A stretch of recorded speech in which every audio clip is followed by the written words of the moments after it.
The veneer theory is the idea that, civilization is a veneer on top of savagery. And if we dismantle civilization, then we just become savages. I think it's the other way around. I think that the sort of what we call civilization is a savagery on top of, something deeper and more beautiful that we have been denying and ignoring. And actually, if we were to crack through that veneer of separation, of, the trauma that we hold, underneath, the stuff is there. It's been there for a long time because it's how we got here in the first place. It's what allowed us to evolve. Whether it's talking about our, natural inclination towards kindness, towards friendliness, towards mutual aid, these are all there for people. Hello and welcome to Planet Critical, the podcast for a world in crisis. My name is Rachel Donald. I'm a climate corruption journalist and your host. Every week I interview experts who are battling to save our planet. My guests are scientists, politicians, academics, journalists, and activists. They explain the complexities of the energy, economic, political, and cultural crises we face today, revealing what's really going on and what they think needs to be done. These are the stories of the big picture. Go to planetcritical.com to learn more and subscribe. My guest this week is my dear friend, Paddy Loughman. Paddy is a strategist dedicated to understanding, revealing, and shifting the narratives that conspire to keep society sick, to keep our systems perverse, and to keep us on a track for climate destruction. In 2020, Paddy co-founded Stories for Life, which asks the question, how might our stories help design an economy in service to life? He also co-founded Inter-Narratives, a space for folk working on narrative change and the role it plays in systems change. Paddy has been doing this work in some form or another for a long time now. And not on this show, but in our own conversations, he's told me how when he first realised the extent of the crisis, his first thought was that maybe business would help. If we could just change the business world, then everything else would fall into place. And so he tried that for a few years, and he realised that that wasn't working. And then he thought, okay, politics. And so he worked with the UNFCCC climate champions ahead of and for COP26. And COP26 was, frankly, devastating. Paddy now spends his time working on the projects that he thinks of as crash pads for when the system collapses. Pockets of possibility and community that can catch people in the future. Paddy and I have only known each other for a few years, and we met through doing this work. But he is one of the kindest and wisest people I know. He has committed himself wholeheartedly to being in service of life. His bravery and compassion are admirable, and I'm delighted to introduce you all to him today, and have no doubt his words will stay with you for a very long time. I hope you all enjoy the episode. If you do, please share it far and wide. And if you're loving the show, become a patron on Patreon or support Planet Critical with a paid subscription at planetcritical.com. By signing up, you'll get the Planet Critical newsletter inspired by each episode delivered straight to your inbox every week. You'll also have access to the wonderful Planet Critical community, who are full of inspiring thoughts, ideas, critiques, and determination. The links are in the description box below. I'm so grateful to everyone who chooses to support the project. I'm a vehement believer in ad-free and open access content, so Planet Critical wouldn't exist without the direct support of the amazing community. Thank you so much to all of you who believe in Planet Critical and keep the project going every week. Paddy, thank you so much for joining me on Planet Critical. It is such a pleasure to have you on the show. Total pleasure to be here. I don't know why we haven't done this earlier. I mean, we practically have one of these conversations every week anyway. So it's my fault, really. I'm sorry. Thank you. No, it's a complete honour. I'm delighted to be doing it. Yeah. And let's keep having those conversations. Yeah, definitely. They're incredibly nourishing. And I hope all listeners find this one just as nourishing. I hope all listeners find that they can follow along, because we do tend to jump about. But at least we're not walking through a forest this time. Yeah. Yeah. Or maybe if only we were walking through a forest this time. The Pied Piper of the crisis. Talking about. Exactly. Yeah. All right, listen, let's dive in. Why is the world in crisis, Paddy? So I've been, I guess, thinking about that for a long time, and the simplest sort of version of it that I've arrived at, accepting that it's inherently limited, is because trauma and therefore healing. And that's like a very simple, arguably simplistic statement, but I think it sits on quite a lot of deeper things, a lot of deeper understanding that people have been gathering for a very long time, and is starting to come through at this point in various places in a way that feels really encouraging, actually. But it's what we do with it and how we respond to that is the challenge. So that's the really simple description. But I think it definitely needs unpacking to explain further. Otherwise, people are like, "What?" or like, "That sounds lame. I don't want to do that." I mean, I don't know. But yeah, that's the simplest answer. Because trauma, so therefore healing. That's a 5-word answer. That's the first 5-word answer given on this show. Because trauma, therefore healing. 4 words. 4 words. Right, I'll delete that little and a comma. Because trauma, therefore healing. Well, let's unpack it. How can we unpack it in a way that doesn't make it sound like hippy-dippy astrology, soothsaying witchcraft? Yes, good question. And it's a question that certainly when I carry all the time when I'm doing anything, because I think I'm so wary of the kind of narrative dynamics that are at play, the cultural dynamics that are at play, and it is really hard to sort of surface understanding so that it can be seen in our current kind of cultural reality, I suppose. And so that is it's like a critical question that we should all be sort of trying to answer, I guess, all the time. And I think the answer partly comes through the fact that what we're talking about, and I'll explain it more, but that is being revealed by what we have traditionally kind of wielded as our channels for truth, or our instruments for truth. So, science, various sort of disciplines of science carrying or having breakthroughs simultaneously that all essentially reveal understanding that has been carried for a very long time to be accurate. So sort of indigenous, or whatever we want to refer to them as, wisdom, knowledge bases, wisdom perspectives, that we have dismissed in our cultures as heathen or backwards or hippy-dippy or woo-woo or whatever else, are sciences that we have always lent on as our kind of robust, this is rational, this is where truth comes from, are now saying, oh, those guys are right. And they have been for ages. So that I think is when we can kind of, to some extent, lean on that, acknowledging that, of course, science itself is perhaps not, and this is part of the problem here, an ideal channel for truth.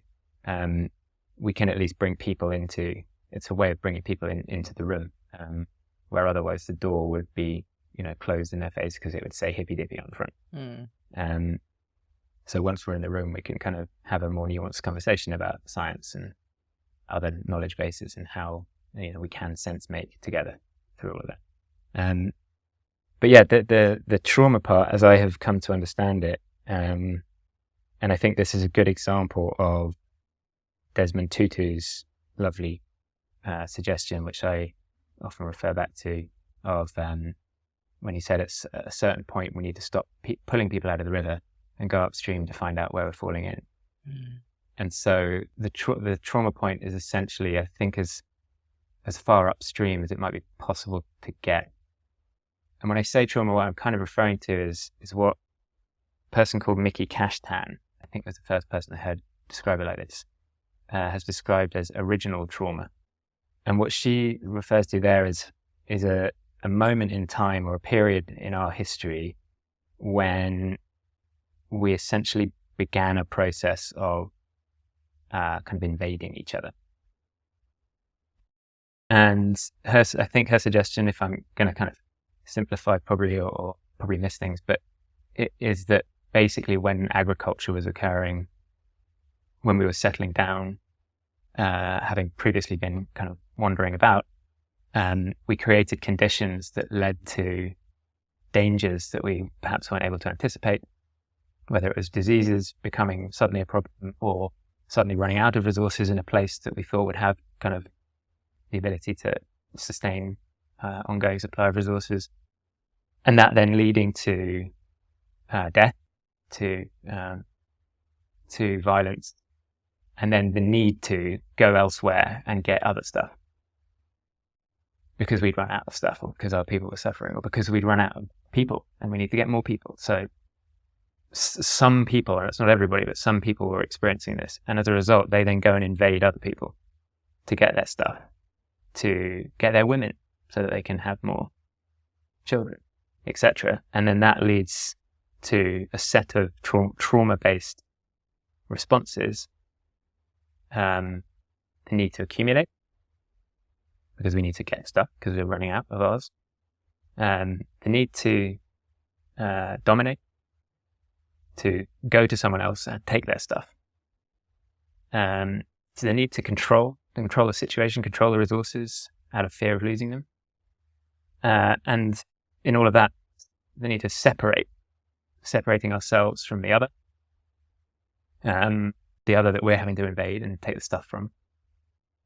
And the need to separate ourselves from nature. And even that in itself, calling it nature, is a separation.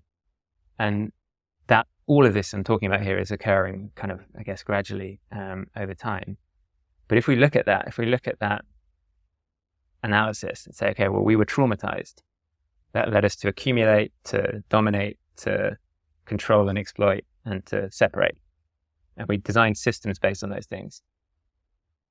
That you can see the through line up to now, like where we are today, with our systems of economics, politics that are based around accumulation, around control, around certainty, around separation, domination.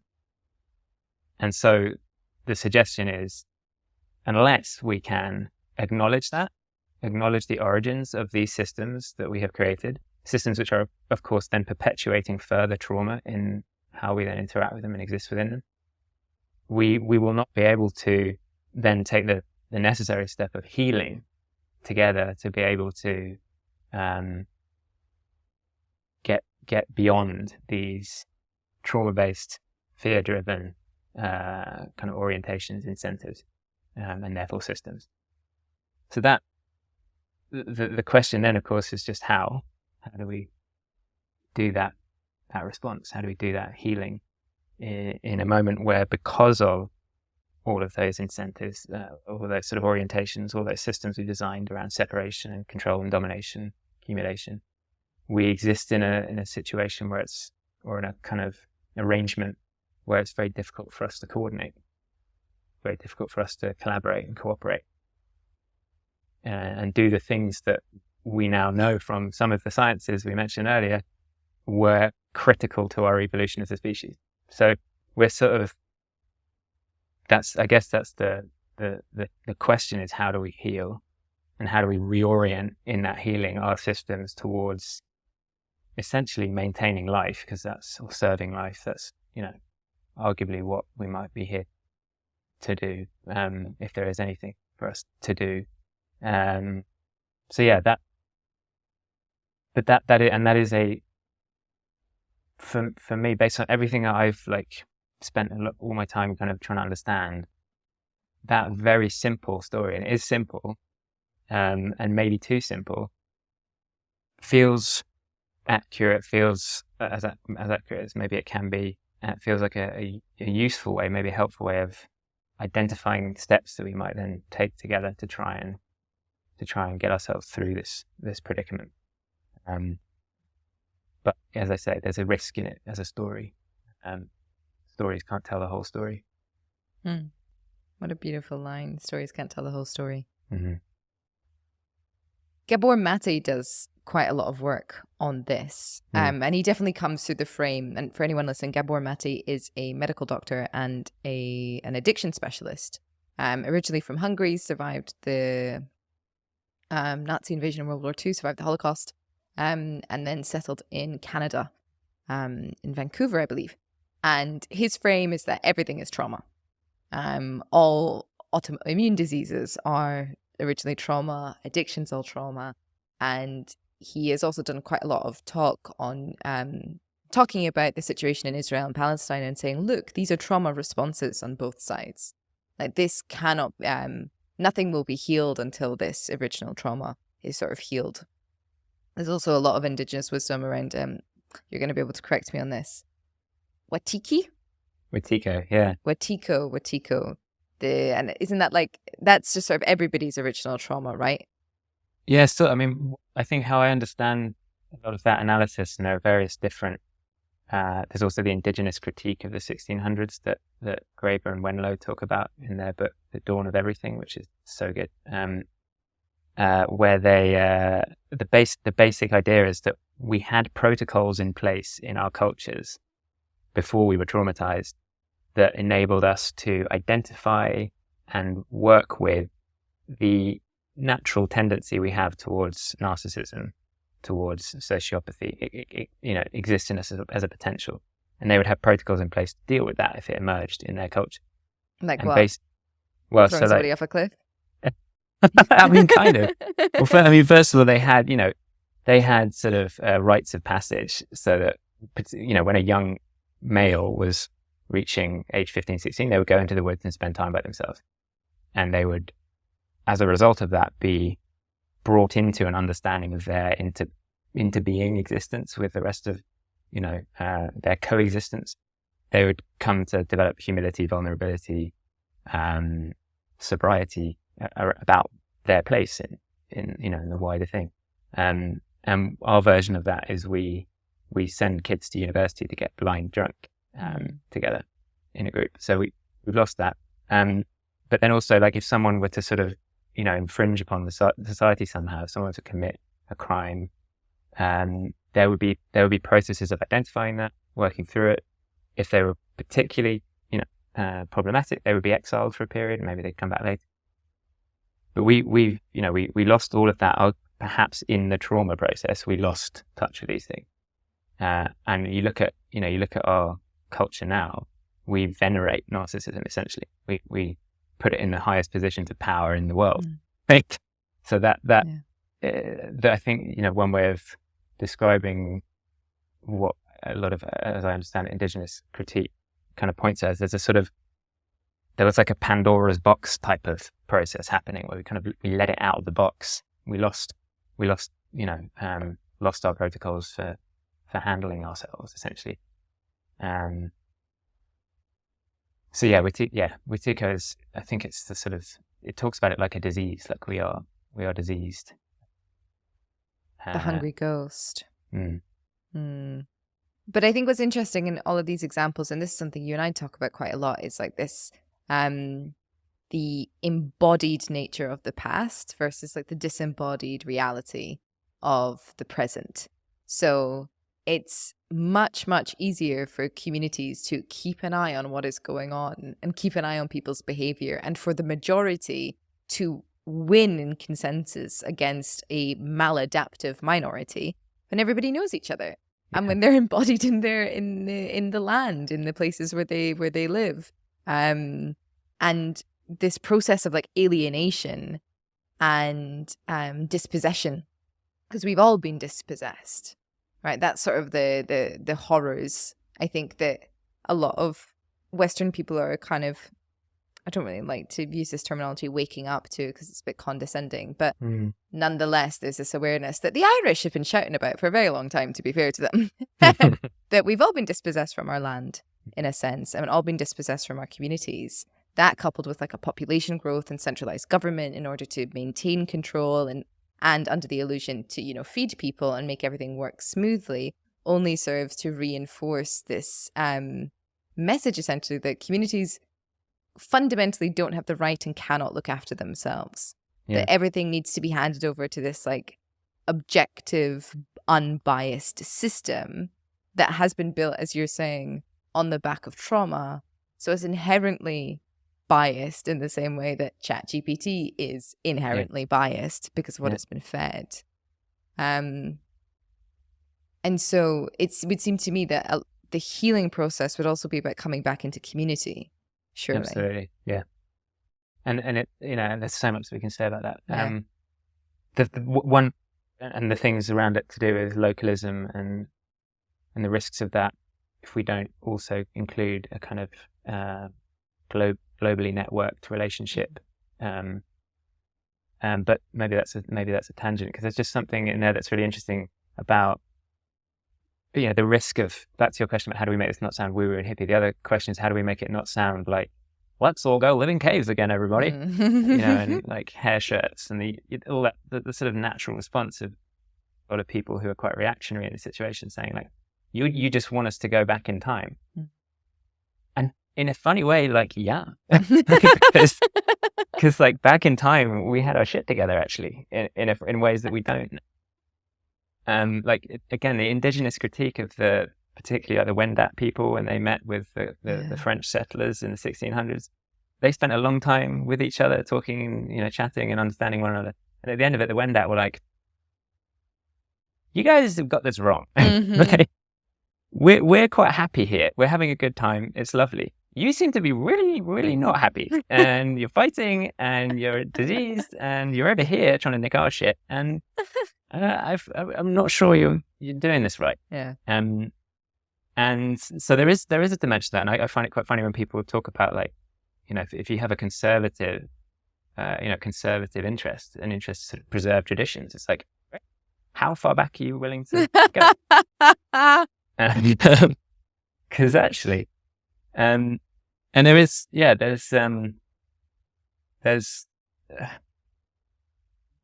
a really funny moment in a conversation between Daniel Schmachtenberger and Nora Bateson recently, where he talks about how it's insane that we live in this world where we work in jobs that we don't really want to have, that we struggle through to make the money, to feed ourselves, to look after ourselves. And then we get stressed out by this. And with the 2 weeks of the year that we have to, have a break from that, and he's talking about in the US where holiday allowances are crazy, we go camping. And we basically live, I think, as he puts it, a shitty version of the Indigenous lifestyle. So it's like, or we go to the beach, and like, what is going to the beach actually? So there's like, all the clues are there. All the clues are there, and again, and I don't think of it as going backwards. I mean, we can't go backwards, right? So like, but we can retrieve what worked, what we have been able to see has worked in all sorts of different ways. And it's another response to the, you just want us to all be communists. Like, no, communism it was based on a similar trauma, in a sense, like a desire to control and to have certainty. It's like, we can't have those things. Lots of things about communism and principles in there that are valuable and important, but we're not talking about wholesale. That's, again, it's like very simplistic, and one of the biggest challenges probably is that we've got to try and navigate and live in complexity in a moment when, because we're traumatized, we strive, or we seek out simplicity wherever we can find it. Yeah. I think this desire for certainty as well really reveals itself in how we speak about history, how we tell the story of history, and this constant idea of progress. Like, I remember as a young girl being taken into those really weird, like, places where they remake scenes from like medieval times or the Dark Ages or whatever. And the kind of claustrophobia of being presented with how people used to live. And it was always peasants, yeah? Never the bloody kings, never got shown how they used to bloody live. And there was no critique as well on the fact that some people were living in dire poverty, whilst others, quite the inverse, actually. Like, why was there an elite class and why was there a peasant class? And why were the peasant class working those fields? And where was that food going? Where was that surplus going, essentially? But instead, it was kind of driven home in a sense of like, and now we're here, and isn't that so much better? Like, ooh, plumbing. Never mind that plumbing has been, a fact of most civilizations over the millennia, and it was, this shitty little island that failed to catch up. Probably because the elite weren't investing in their productive class as much as others. But I think that's why people then have this fear around, well, what does the next step look like? What does that retrieval look like? Like, surely it's going to look like us living with our bovine in the kitchen. Exactly. Which is always the thing that stands out. Yeah. Or being serfs. And it's like, no. That part of history also wasn't good. That part of history also reflects where we are today, in that there was an exploitation and extraction and a domination happening. And what the next bit could look like, well, that's kind of up to all of us in a sense. And that's really, really exciting if you prefer the idea of the unknown over the certainty of the destruction that is undoubtedly coming our way and is already starting to erode the very fabric of modern civilization. But for people who are living in really, really precarious lives and experiencing the real suffering of what it is to be a modern person, quite frankly. I was reading Peter Turchin last night. He was talking about how the deaths of despair have gone through the roof in the United States since 2008. People just either suicide, addiction, also, there's lots of ways to kill yourself, apparently. They feel like they need a sense of certainty or a real vision in order to respond. And so how can we, you talked earlier about inviting people into the room. How can we invite people into the room when we don't know what it looks like? Yeah, it's such a critical and it's a question I carry around a lot with this quote from a guy called Rick Ingrasky. He said, if you want to change the world, throw a better party. And again, that's a very simple statement, but I think it holds a lot of truth about human psychology and how to motivate people. And the difficulty with the quote is that the question immediately becomes, what does better according to who? And if it's better according to a life-serving set of systems that enable us to, flourish as a species and as a member of a set of, interwoven species on a living planet, then that party might not look particularly attractive to us now, according to our current habits, comforts, addictions, cultural norms. So the sort of design challenge is, well, how do we, having had a rough sense of because I think we can probably get a rough sense of what this needs to be like, and how do we give people a free sample of that, so that through experiencing it, they can have a taste of it. Oh yeah, okay, right, yeah, I see. And a lot of people are doing that. A lot of people are kind of building alternative economic systems or kind of farming systems, or what have you, in small scale places around around the world, essentially offering people that kind of experience to come in and see, okay, well, it could be like this. But it is, it's difficult otherwise if we're not experiencing it physically in an embodied way, as you describe it there. Then it's really difficult for us to truly see it. There's another quote from Anat Shenker-Osorio, who's a comms and sort of movement strategist in the US, who she says that the expression, I'll see it, I'll believe it when I see it, is the wrong way around, and actually it's more accurate to say, I'll see it when I believe it. So unless we believe in the importance of these different ways, and we believe in the potential for them to be better, then we will not, be even able to see them, let alone be interested in them. So that then comes into a process of, well, how do we kind of work at that level of belief, I guess, and what are the narrative waters that we're swimming in? How can we be kind of seeking to adjust those to make those kind of worlds more feel more possible, more attractive? There's something else you made me think of, and I've now forgotten it. Maybe it'll come back in a second. Sorry, remind me of how we got into that just then. Oh, I have no idea. I tangented. Good. But I can take Good. us somewhere else. Yeah, go on. Let's do it. So this whole "I'll see it when I believe it" thing, I think that's such a good quote, and it's so important. And what I've been doing recently on the show is like pushing back on the solutions being offered, because there are solutions, and we know that there are solutions. But for some reason, the solutions aren't getting deployed on a large scale. It's like they're not allowed to be deployed. Yeah. And so taking it also back to trauma and this very well-known understanding that you cannot heal in the environment that made you sick. How much effort should we also be putting on trying to believe the power structures that currently extract and exploit and colonize lands, bodies, minds in order to funnel an economic system that has inbuilt growth imperatives that cannot function any other way? And it does seem will, destroy our biosphere before letting up. Like, all evidence points to that over the past half century, since people have been screaming about the crisis, the interlocking crises.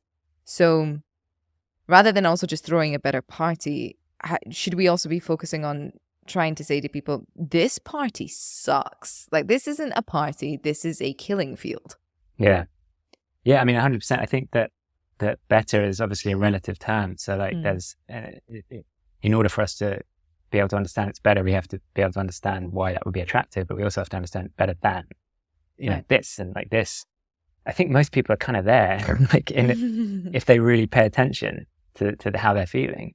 And that it reminds me of the thing that I was thinking of before, which is that one way of describing the kind of cultural landscape that we exist in, the kind of narrative waters that we're swimming in, is that we exist in this narrative of separation, and what we need to be shifting towards is a narrative of interbeing. Again, it's quite a sort of simple way of defining it, and we think of this narrative of separation, like, okay, it comes from this trauma maybe. It feels like it's been there for a long time. It came through, religion and philosophy and into our kind of military and market systems, and like it's really embedded. But actually, if you look at like all of human history, it's only if all of human history, all 200,000 years or so, was an hour, then it's only been here for 3 minutes. So like it's not like the veneer theory is the idea that civilization is a veneer on top of savagery, and if we dismantle civilization, then we just become savages. I think it's the other way around. I think that the sort of what we call civilization is a savagery on top of something deeper and more beautiful that we have been denying and ignoring. And actually, if we were to crack through that veneer of separation, of the trauma that we hold underneath, the stuff is there. It's been there for a long time, because it's how we got here in the first place. It's what allowed us to evolve. Whether it's talking about our natural inclination towards kindness, towards friendliness, towards mutual aid, these are all there for people. And when you ask people, to spend time really reflecting on what they would like the world to be, as for example Rob Hopkins did, the answers, you go out a little bit further into the future, they kind of coalesce around something very similar. So that feels like a sort of hopeful way of thinking about it. It's like it's just under the surface, and what's on top of it is significant, and it's being held there by trauma. But if we can begin that, if we can go through a process to heal together, to sort of find ways to do that, to come into community in a genuine sense, to reorient around care and so on, then we can tap back into what's underneath. I don't know. That's maybe encouraging. I don't know. Is it? It's encouraging. I don't think it tells the full story, though. In that veneer isn't just being held in place by trauma. It's also being held in place by the systems which were created by trauma. Yeah. And I feel like, I think now's a good time to talk about the Barbie movie. Yes, Barbie movie. Yes. Because obviously the biggest moment of like gaslighting in that film was when the character suggested that the only piece of action that you need to take to undo the patriarchy is simply to talk about it, is to see it and to talk about it, and that removes its power. And that is obviously like fundamentally it's fundamentally antithetical to all social justice movements around the world, and neuters the reality of the first wave of feminism, second wave of feminism, and all civil rights movements in the history of the entire world. So beyond recognizing it, beyond coming together, beyond speaking about it, beyond sharing these stories, what do we actually do about power? Because it's very likely that power will simply not allow large-scale solutions to be implemented because it's antithetical to its survival. And what we have seen over the past, like from recent documented history, is that whenever a real threat comes along, power, takes it out. Yeah. Yeah, and it's, it's sort of going back to your earlier point, with the better party, it can't just be talked about. It has to be experienced. It has to be felt. In the same way that this better party has to be experienced to be understood. Like this has to be experienced, and we're sort of, those of us in living in our countries are living these sort of low intensity struggles compared to those who are living the high intensity struggles, and we don't listen to them. But as we start to experience the higher intensity version of the struggle, maybe we need to, and then we're sort of joining in with that. And I think that becomes the answer, is that basically power, it depends on what we define it as, I suppose, like whether we're talking about. Let's do it. But just before we get into that, there was such a great description of someone who was a journalist, I think, and who had been writing about a revolution that had been occurring. And they were sort of campaigning for it. And they described being at some kind of action and being bodily thrown through a window by a police person. Wow. Or a soldier. And they said that on this side of the window, they were a campaigner, and on the other side of the window, they were a revolutionary. Like it took them physically experiencing what the people that they were sort of standing by and supporting were experiencing to truly come around to the position of like actively taking action to respond to push back against, to dismantle that oppressive force. And that's I think that's an example of that backs up the idea that we need to be somehow experiencing this, drawing attention to how we are experiencing it. Can we go meta on that for a second? Mm-hmm. I don't know where I'm going to go with this, so bear with me. But if part of the modern weaponry of a modern state is like the invisibilization of trauma, because we're so atomized and individualized that like nobody is really bearing witness anymore to one another. There's either this assumption that we're all experiencing it, so it's normalized, with like shifting baseline syndrome changes, or nobody is there to be with us in our suffering, essentially, and it's like too difficult to talk about. And so I just wonder if that is part of being embodied again, like the fact that journalist was thrown bodily through a window in a crowd, essentially, by other people who were also there campaigning for the same thing. And that experience of violence was, people bore witness to it. He didn't just suffer it alone in the way a lot of people experience state violence alone at the moment, whether it's being locked up unfairly in jail cells, whether it's, the police right now, the police entering activists' homes in the United Kingdom at 6 o'clock in the morning to arrest them preemptively, which is madness. We're in pre-crime territory, aren't we? Yeah, totally. Orwell, rolling in his grave, I'm sure. I just wonder if there's also something about like the embodiment of experiencing the violence as well, which allows people to then come together in a revolutionary force that is typically invisibilized by a modern state that is atomizing all of us constantly. Yeah, completely. It's one of the defense mechanisms of the entity, that we are kind of talking about trying to dismantle and heal.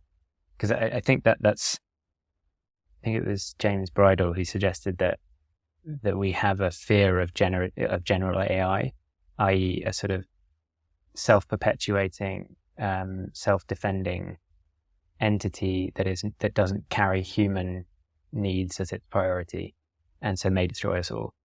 And he says that, well, they say that it's already here. It's the corporation. And maybe you scale that out further, so it's the whole system. So yeah, how do we one of the defense mechanisms of that is to keep those of us closer to the sort of nexus of power comfortable enough to not be noticing it. Yeah. And divided enough from those who are noticing it and experiencing it, and carrying the myth that the intention of this entity is to gradually distribute its wealth essentially outwards, rather than it actually being an intention to draw wealth inwards to it. And so, in a way, it's already happening, that we are experiencing as it kind of accelerates towards its own end game. The waters are rising, as it were. Like, so before they've only kind of been down here, and it's been lots of different people all over the place who've been oppressed by this system and experiencing this entity. But now the waters are rising up, and they're reaching, us in sort of privileged positions in countries that in the past have been able to just sort of blithely get along and believe that, they were part of a good thing that was doing good stuff, progress. And now we're being slowly drawn into that. And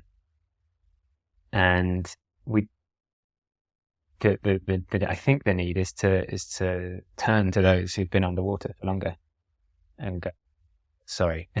Yeah. And what do we do? And not what do we do, like tell us what to do, but like, we're here, like, we're with you now. Yeah. And there's a great sort of parable from a Brazilian community that says, when the waters are rising, you will need to learn how to swim, but you will only be able to learn to swim when the water is deep enough for you to actually be swimming. And that's like in our parts of the world, the waters are starting to reach us. I'm talking metaphorically, of course, but also in some senses literally, like up the road in Scotland right now. Mm-hmm. In a way, a question is that how do we kind of learn to swim before we have to? But I've gone off on one a bit there, I think. No. How do we learn to swim before we have to? And what happens? I mean, I think this is also what's scary, right? Is a drowning people. Maybe that is the moment that they have to learn to swim, but the action of swimming is going to be so much more chaotic and frightening, and people will be lost than if they'd been organized before. And I think to just also add like a geopolitical frame to that, to the fact that the waters are rising and we need to turn around and sort of say to those people, hello, we are here with you. Peter Turchin talks about how elites like can export instability. So they essentially extract, although he doesn't, he uses the term wealth pump rather than extraction, which I find very revealing. But they extract from the productive class. And when the triangle becomes too top heavy, when there's too many elites and too many elite aspirants, people that want to be in that category, and the population are immiserated because they've been extracted from too much, then what happens, according to his theory, is that actually it's intra-elite fighting that will topple the society, rather than, it's very rare that it's like a productive class revolt or a peasant revolt. But using that frame, to me, the past sort of, since the post-war boom, essentially what happened is like we exported all of our instability to other countries, to these either colonies or former colonies, and just took and took and took and took. And that explains the boom, the rising levels of consumption, of life expectancy, of just all-round benefits, essentially, that were experienced by Europe, by the West, United States. With people not really asking, like, where did all this stuff come from? Who's making it? Which is quite interesting. And now we are running out of resources. That's it. We are fundamentally running out of resources. So they have, whether it's less access to certain resources in the world because of, democratically elected governments, whether it's the fact that we're just running dry, actually. And so they've come to extract from their own people again. Yeah. Because it's more difficult to extract elsewhere. And that's why we're seeing this like massive inequality. But I think following his theory and also linking in the climate crisis, which is this like, it is a global social justice issue, but it's also a global like existential issue for everyone, and everyone is going to experience it, perhaps not equally originally, but they will experience it. How to like foment a productive class revolt or organization so that it's not, so that the whole thing isn't toppled essentially by a weak elite class merely perpetuating the dynamics of the system that have created them in the first place. Because presumably when that kind of elite class collapse occurs, what emerges from the rubble is likely to be another iteration of yes. That. There's Kate Raworth said really brilliantly recently in response to the Milton Friedman statement, in a crisis, it's the things that are lying around that we pick up and move forward with. And she said, why are they lying around? Why don't we have them up on their feet? And like, let's be doing that now. Let's be getting this stuff ready. And I think I definitely see that a lot. Like I see people establishing the things out in the world,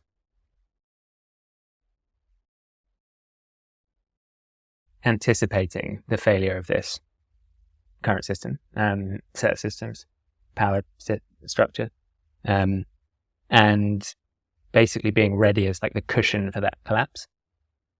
And trying to, alongside that, as much as possible, bring people along on the journey of being able to then identify, to be able to see those things in that moment as the things to go to, as the things, as the cushion. And so in a way that's a kind of response rather than a revolt, I guess. It's a kind of, in anticipation of that kind of collapse, it's attempting to make sure that in that collapse, the same thing is not repeated.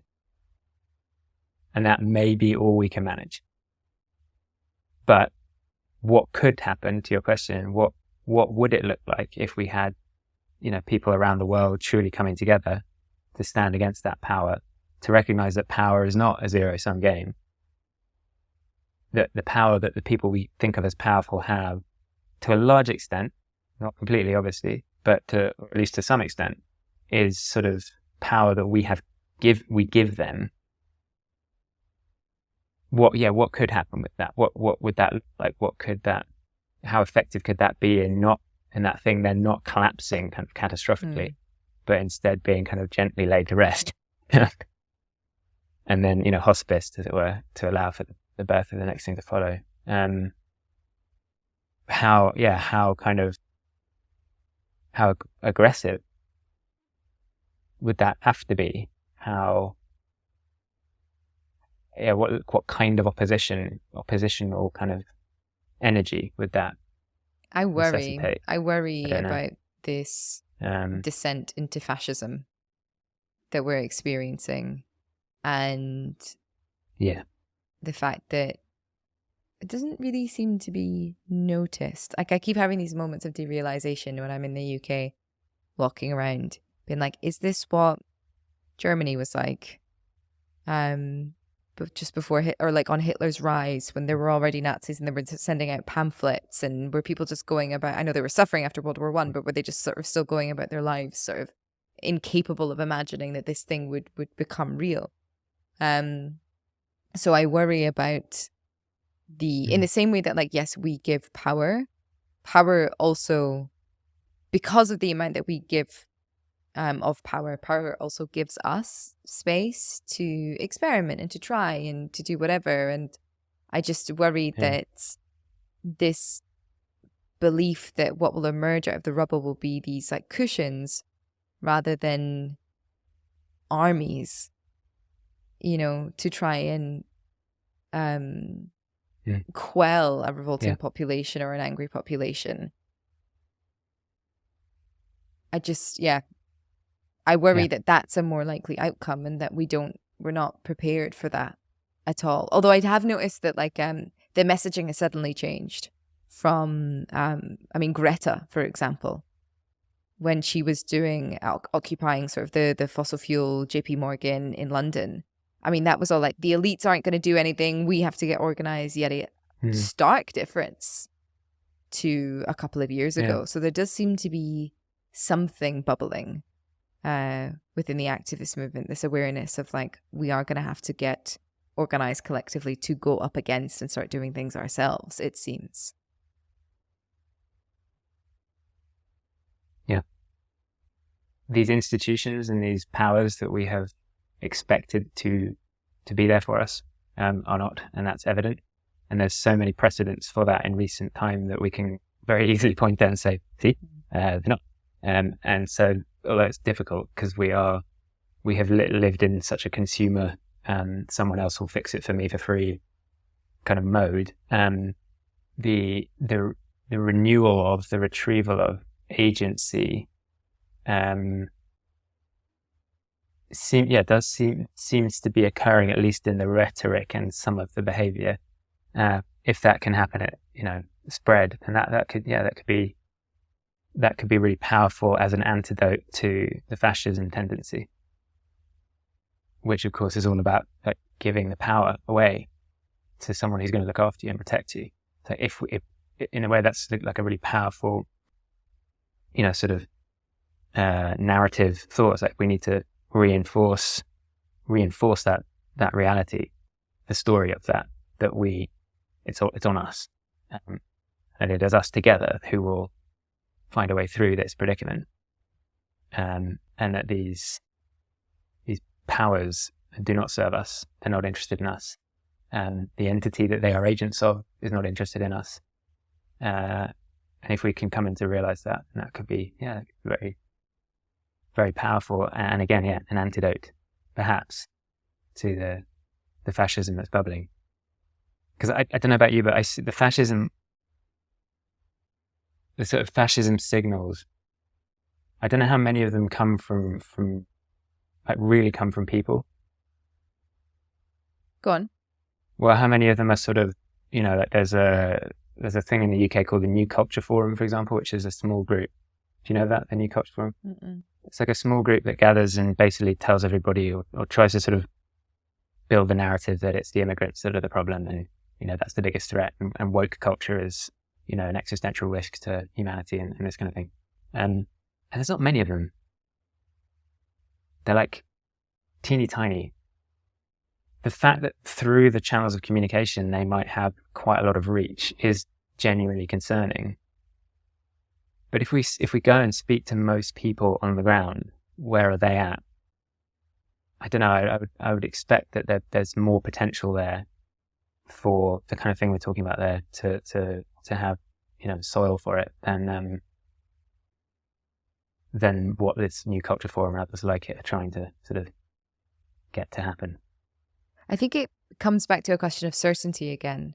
Because if you can offer somebody a very clear narrative, like, this is the enemy, this is the problem, and people know that there is a problem because they can feel it in their bodies, they can feel it in their minds, they can feel it in their community, then well, great, now I know what the problem is, thank you very much. But when it's a more complex answer of like, listen, the problem is actually 10,000 years of like mutual abuse, essentially. Yeah, exactly.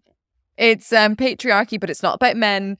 And it's about land, even though your concept of land as a Western person is totally like dispossessed. And, you know, like it's just so much, it's about power, but power isn't really a person. There is no evil group. It's about a system. What is this? It's about system dynamics. It's all about, you know, like it's so much more for people to kind of wrap their head around, that saying, oh, the immigrants are the problem. That's something that they can like get behind, essentially.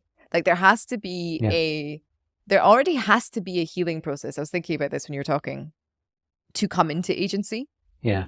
You don't have to be fully healed. And even this idea of like the destination of healing, this is something you and I talk about a lot. The destination of anything, heaven, whatever, is absolutely nonsensical. But by the same token, in order to begin to retrieve one's agency, you have to take that first step on a healing journey, which is even like, I deserve some agency because I have a modicum of self-respect, right? Because I have a modicum of self-love.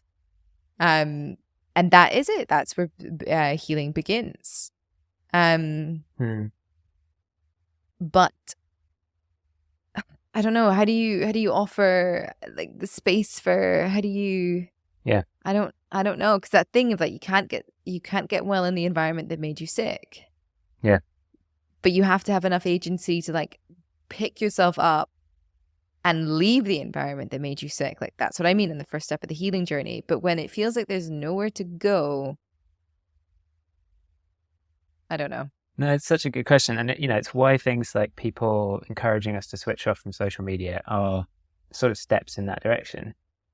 Like we're taking ourselves out of the conditioning apparatus wherever we can and taking ourselves out of the, you know, the kind of virtual and otherwise environments that are maintaining the trauma, re-traumatizing, holding us in our, you know, hurt.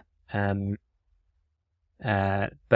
yeah, I think I guess like one way of describing what we're talking about there is like, how do we, like, what's the simple way in for people that isn't like, okay, so we're going to have to go on this like very long course. You know, you're going to have to spend multiple days. And lots of money. And it's going to be great. And we're going to meet some monks and it's going to be fun. You were going to meditate your way into heaven. Yeah. Yeah. Yeah. But it's like if we look at separation as a sort of, as the kind of key misunderstanding and a key like malcoordination, key kind of driver of malcoordination, and then you know, what it would take to sort of to dismantle that and shift, hospice that story and shift into sort of into being, acknowledge into being. Like with the suggestion from this Loretta Ross that you shouldn't try to change people's minds. You shouldn't try to change people's thoughts. You should seek to displace people's thoughts. What can displace the separation narrative?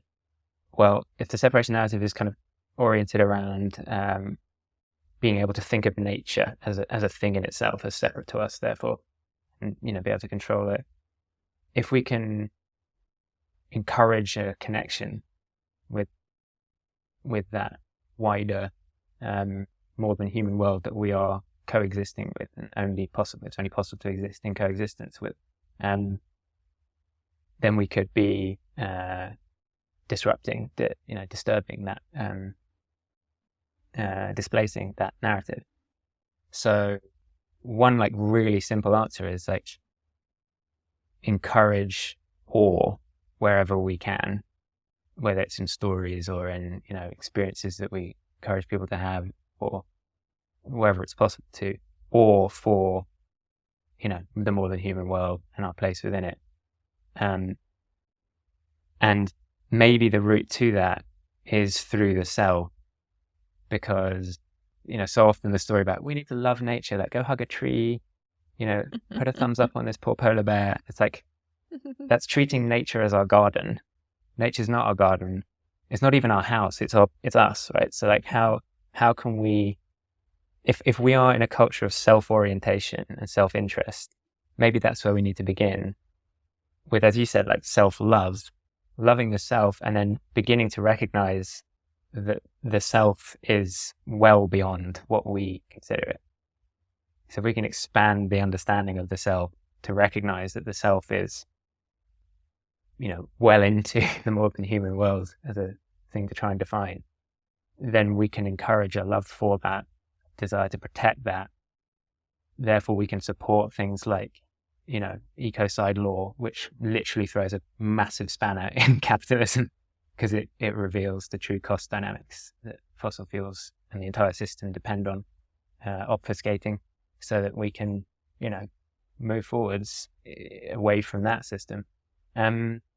So that, like, how do we generate the awe that leads to those kind of support for those kind of interventions, that encourages a sense of humility and empathy and joy, and helps to disturb and disrupt and dismantle the sort of separation narrative that is, arguably a big dimension to what's holding us where we are. And also, of course, being in nature, wherever we can encourage that, again, nature being outside of our kind of dead spaces, is also is healing, and offers an opportunity for healing, because of all of the different interactions that we have in a when we're in the woods, for example, that we're not aware of kind of going on. So that doesn't tell us exactly how to do that, but I think it starts to present some fairly kind of clear steps, and that's alongside other things, of course, but like that maybe is an interesting way. And so we rather than like having to go to people and explain a whole bunch of stuff, we sort of, it's Trojan horsing it quite, but it's like, it's a kind of gateway into being able to then recognize and understand. I don't know, what do you think of that? Maybe that's a lot of nonsense. No, I like it, obviously, and I really like the framing of dead spaces versus alive spaces. Jacques Attali, for all I do not agree with him, in his new book talks about the economy of death versus the economy of life. Yeah.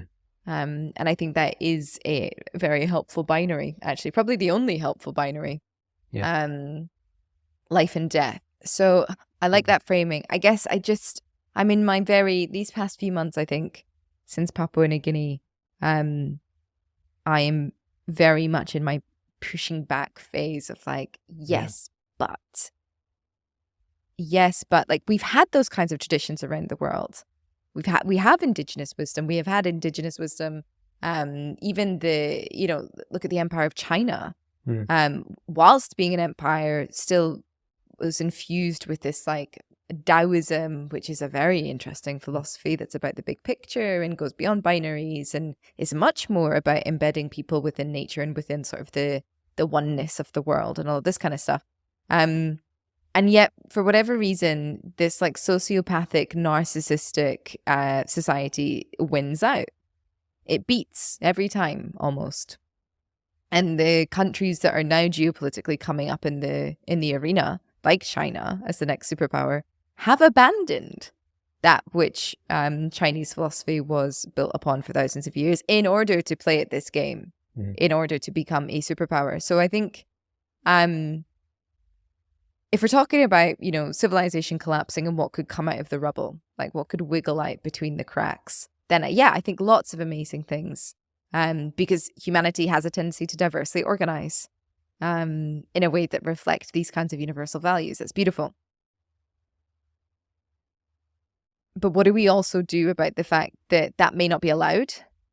And normally when those two ideologies come up against one another, the powerful one that is focused on power and accumulating power wins, because the other one is inherently more, how do I put this?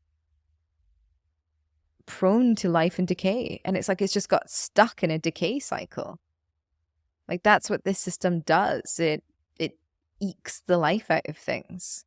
I don't know. Yeah, and I totally hear you, and it's in a way it kind of, in a way it comes to the sort of the like tension of timing and the tension of urgency and all these difficulties, because like arguably what the sort of love for nature and the narrative shift stuff is like, that's a sort of inoculation process to avoid us catching the virus again. And it's slow and it's underneath, and there are some moments of sort of social tipping pointiness that can happen in that, but like it's basically kind of the undercurrent, and that needs to be working with and alongside the kind of ground level, movement level action, so that whatever's happening there is sort of working into that too, and it's kind of coordinated. But then there's got to be holding actions. There's got to be harm stopping. There's got to be dismantling going on at the same time. And I guess the question is, how do you do that in a way that doesn't perpetuate that? How do you do violence in a way that doesn't perpetuate violence, essentially?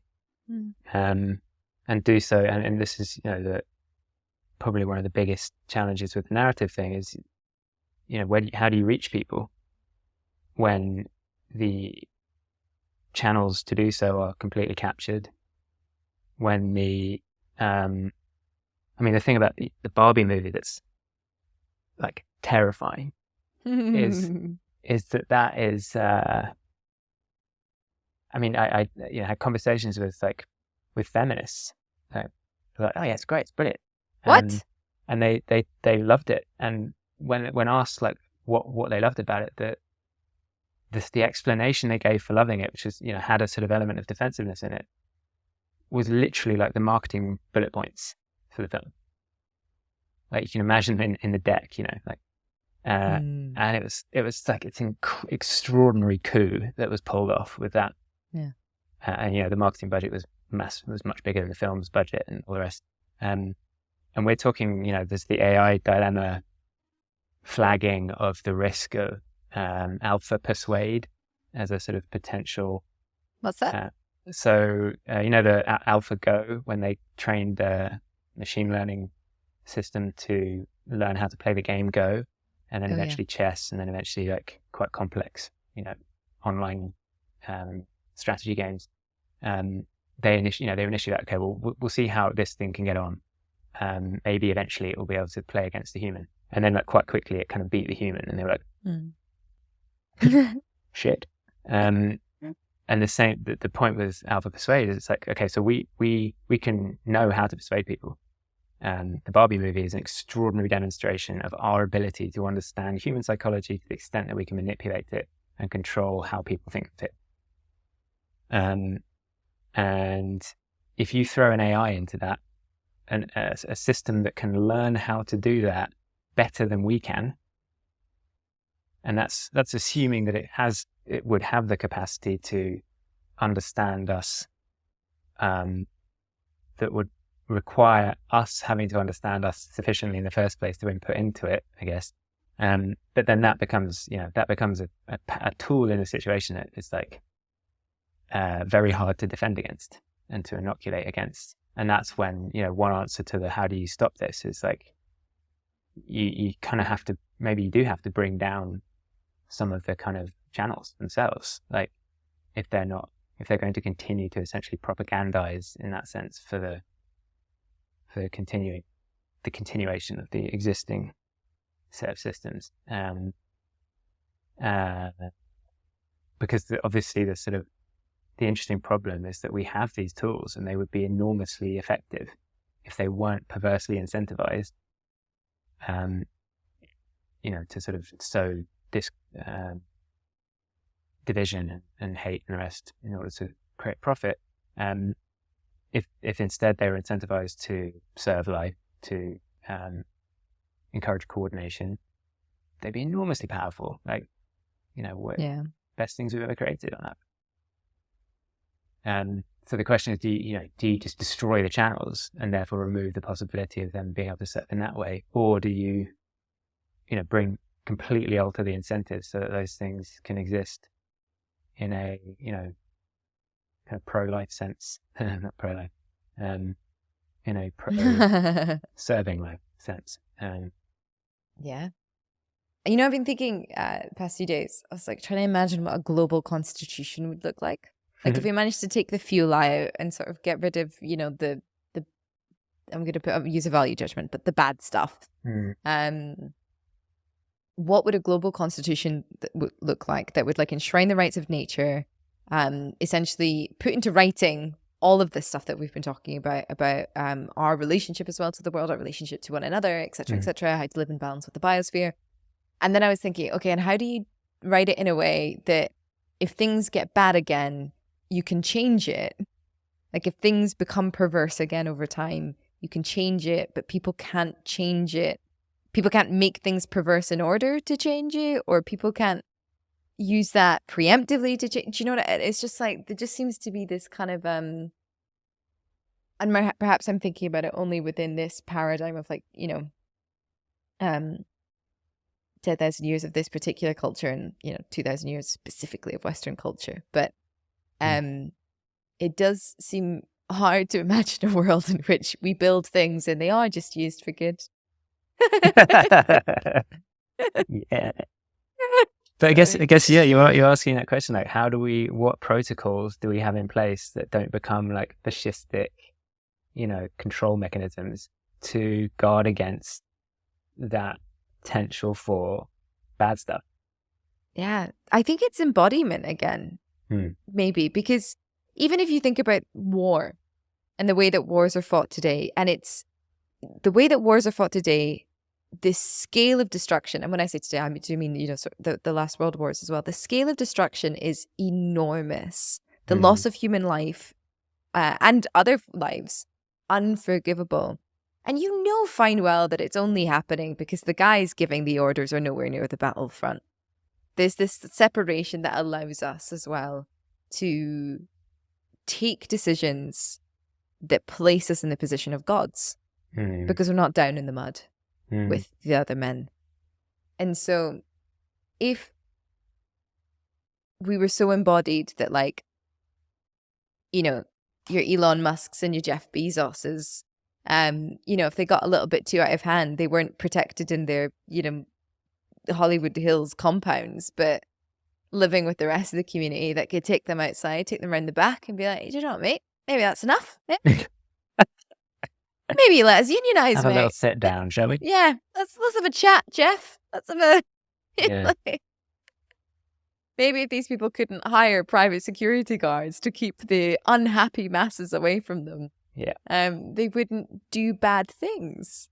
This goes back to like so much of the beauty in that Dawn of Everything book is the description of these earlier human cultures that we, and that preceded the invention of the concept of progress, which according to that book was a confection designed to respond to the Indigenous Critique, because the Indigenous Critique was saying, you guys have got it bad. And, the culture at the time, I think it was Catholic, was like, well, it's not possible for anything to be better than us. So we're going to create this story about progress and say that these guys are wrong and they're all the way in the past and we've been working forwards and civilization is a linear, off we go. So it's like, designed in that way.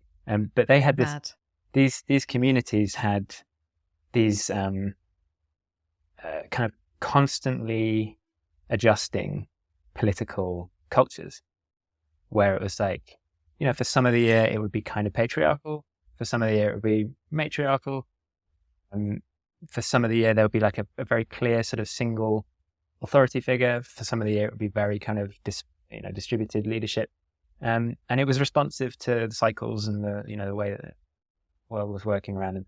And then they would have these festivals where they would all come together and like imagine totally different ways of existing and throw it all up in the air and go, like this person's an idiot and that's a load of nonsense. And then it would land again and maybe they'd pick some of that up and go forward.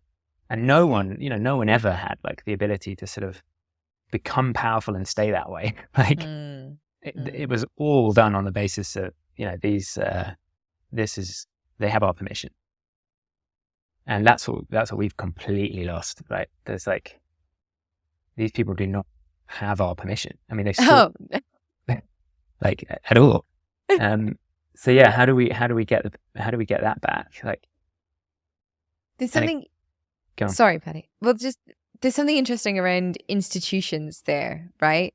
So, sure, technically we give our permission to politics in the sense that we vote, but there is an institution behind the powerful, quote unquote, and it is the institution that is powerful, not the person. They are wielding the power of the institution in order to do seemingly, increasingly, whatever the fuck they want, that wasn't in their election mandate. And so again, it's that separation, this idea of like somebody being a president or a prime minister rather than a leader who will be taken down or like moved to the side in the next cycle. And again, is not down on the ground with the people. Same with a corporation, right? Jeff Bezos, Elon Musk, all of these people, they have created, and then they get to hide behind the power of their own institution in order to kind of wield it in whatever way they want. And we have these legal structures in place. Like corporations are seen as, are as legally entitled as human beings. The state is more legally entitled than bloody anything. It's madness. And we wonder why it doesn't work. Yeah, and it's based on lies. Which is, again, it comes back to like how do you fight the bad stuff when the bad stuff, I guess the kind of a common tactic of the bad stuff is to use lies, because lies are faster and lies can be what you want to hear to sort of get places and establish itself. And that's the origin of the the corporate personhood in the US. Was the story is anyway that, and maybe you've heard this before, that they that there was a railroad that was trying to get through some land. Is this familiar? Yeah, keep going. And they wanted to like get through a particular bit of forest, and whatever the kind of version of the EPA was at the time, Environmental Protection Agency, was like, no, you can't do that. And it was just after the emancipation of the slaves, and so they were like, well, this thing over here says, legal personhood for these people. So we're a legal person. We have rights. So we want to go through that wood. And it got taken to court. And in the court, the judge was like, no, no, silly. And it got thrown out according to the verdict. The clerk who recorded the case was on the payroll for the railroad, and he recorded it as having gone through. And that becomes a legal precedent. That legal precedent is then repeated. And so gradually this corporate personhood fallacy gets established as a legal sort of reality. Hold on. That's the story. Anyway. Hold on. The clerk lied. Yeah. So that legal precedent is a lie. Yeah. Well, if we know that, why can't we overturn it now? Quite. Good God. I didn't know that bit. And there's sort of the fascinating like history of these like mistranslations, and someone like Bayo Akinmolefe talks about mistranslations in a really interesting way as like a sort of natural process of things kind of breaking and moving and evolving. But there are moments where it's like, like my favorite is that Francis Bacon, the Nutter. I'm sorry. Yeah. The Anglican godfather of the scientific method, but he was an Anglican, is sort of famously quoted as having said that nature is our slave. Yeah. The interesting thing is that is a translation into English from French, which is a translation into French from Latin that he had originally written it.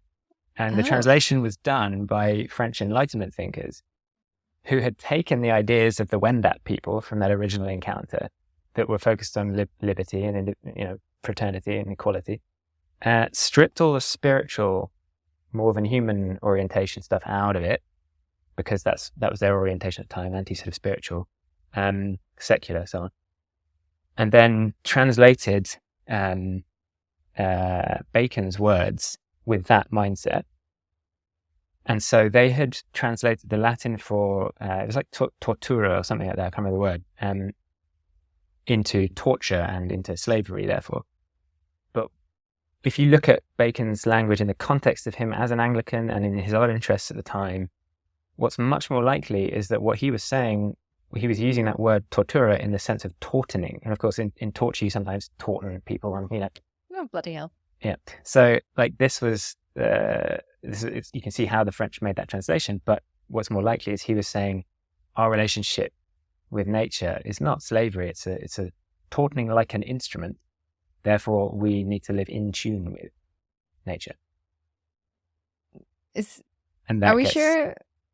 That was the suggestion. Yeah. Okay. Because he also said, I mean, like Bacon also says a whole bunch of other quite horrific shit. But he did, yeah.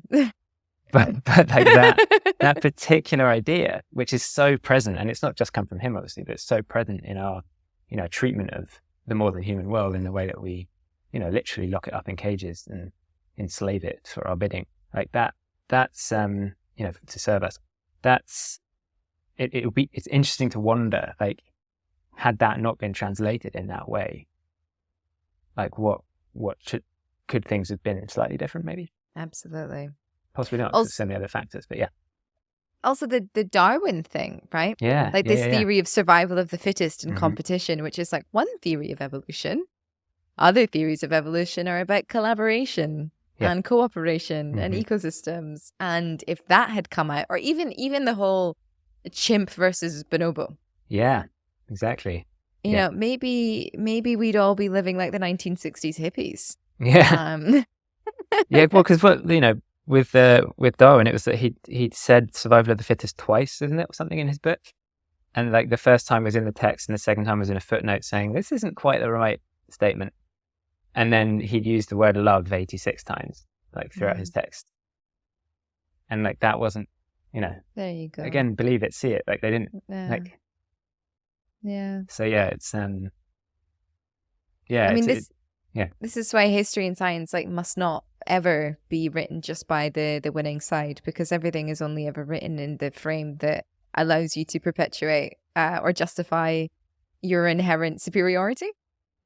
Like if you live in a hierarchical society and it's the people on top that are allowed to write about what society looks like, it's going to be written in a way that makes it look like they are there because they deserve to be and because they're better. Because they're fitter, because they're stronger, because they're whatever. This makes me think of something that I was reflecting on actually walking about this morning. There's a proverb, it's a sort of saying from other Hopi people. The person who tells the story rules the world. And what's really what I thought about this morning, though, it's interesting. It's like the statement is not the person who rules the world tells a story.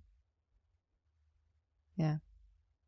So there's, again, like back to where we are and what we have available to us and this moment in time versus previous moments, we do have the ability to tell a story. Whether we can reach people with a different story or stories plural or, is the challenge, and it's not everything. Stories can't tell the whole story and all the rest, but like there is a capacity there that we maybe have lacked in the past that we now have.